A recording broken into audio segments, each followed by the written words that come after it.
if we don't get a macro event and it's left up to supply shock only and the project Agora, what does the timeline look like? Well, I'll tell you this.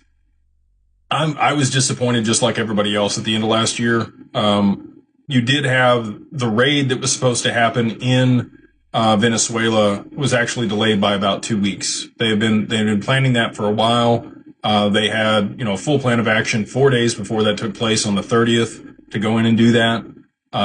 There's a lot of things in the background that, didn't play out in that period of time.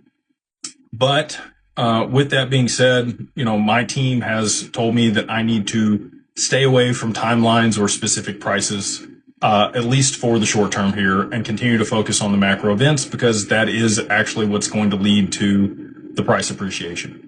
And that's fair, right? I could understand why people would be disappointed in things. But again, even if you were disappointed and you bought, nobody lost money. The only person that lost money at the bet at the end of the year was me. I've had to pay scams $9,000, which is worth $12,000 today. So, again, the only person that lost money on that whole deal was me. I put my money where my mouth was. I made the bet. I paid the bet. And, if I believe in something, I'm going to stand on it. I'm not going to bow out or, shrink back. If I feel confident in something, I'm going to stand for it. So if you like me, awesome. If you don't like me, I'm not going to be everybody's cup of tea. That's okay.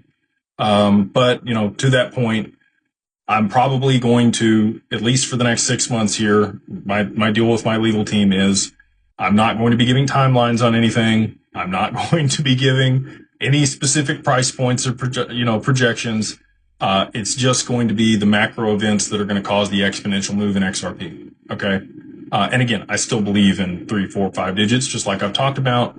But they don't want me to say those things. So I will refrain from it because I was asked to do that by our legal counsel, which are also pursuing other things right now.